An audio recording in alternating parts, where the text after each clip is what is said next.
Bonjour à tous, dans cette vidéo, vous allez voir la correction de l'exercice 7 du chapitre 8 où on vous faisait étudier l'association en série de 3 panneaux photovoltaïques.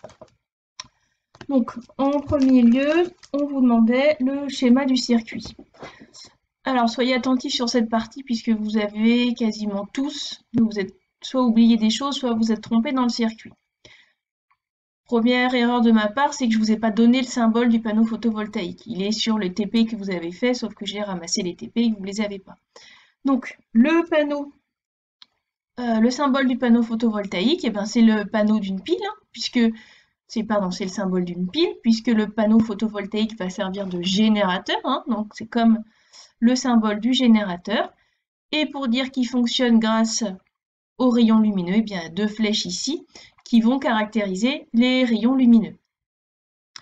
Donc voilà le symbole du panneau photovoltaïque. Vous avez tous fait preuve d'imagination pour me faire les panneaux photovoltaïques. Donc pas de souci, mais maintenant voilà le symbole du panneau photovoltaïque que vous devez connaître, donc à rajouter sur la carte mentale dans la case traitant du panneau photovoltaïque. Alors ce circuit, regardons un peu quelle tête il peut avoir. Première chose qu'il ne fallait pas oublier, c'est qu'on vous demande 3 panneaux solaires en série. Donc il faut faire 3 symboles de panneaux solaires en série. Moi j'ai rajouté en plus les signes, hein, plus et moins, des générateurs. Donc on ne me rajoute pas un générateur dans le circuit. Ce sont les panneaux photovoltaïques qui vont servir de générateur. On lui associe une résistance variable comme vous aviez dans le TP pour qu'il y ait un courant qui puisse circuler. Certains ont mis une lampe, ça marche tout aussi bien.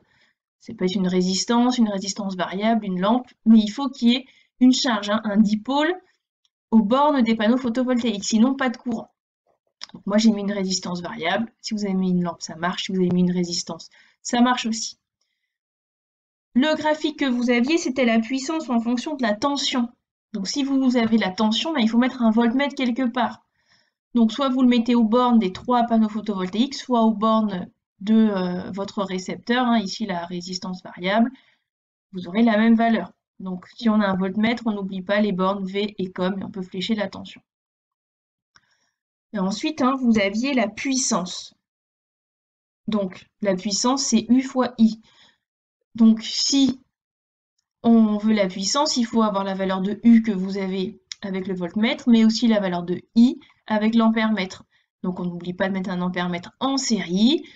On affiche le sens du courant pour bien choisir les bornes, hein. Le courant rentre par A et sort par COM. Donc on met un ampère-mètre. Certains ont pensé à mettre un wattmètre, ça pouvait être aussi une bonne idée. Mais le plus simple, c'est un voltmètre et un ampère-mètre, hein. C'est ce que vous avez fait en TP. Et en TP, vous n'aviez pas de wattmètre.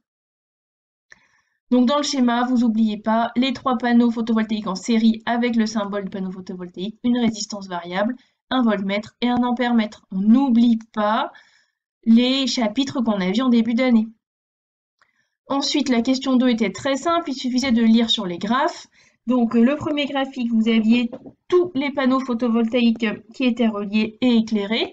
Donc sur le graphique 1, on voit que la puissance maximale n'est pas égale à la tension maximale, hein. C'est bien ce que vous aviez vu en TP. Donc la puissance maximale ici, elle vaut à peu près 4,55 milliwatts. On peut mettre 4,6 ou 4,5, ça marche. Ensuite, dans le deuxième cas, on vous dit qu'un panneau solaire est masqué. Donc on perd un tiers, hein, de la surface du panneau photovoltaïque. Qu'est-ce qui se passe au niveau de la puissance? Eh bien, on trouve ici 180 milliwatts. Donc on trouve bien, pardon, 180 microwatts, hein.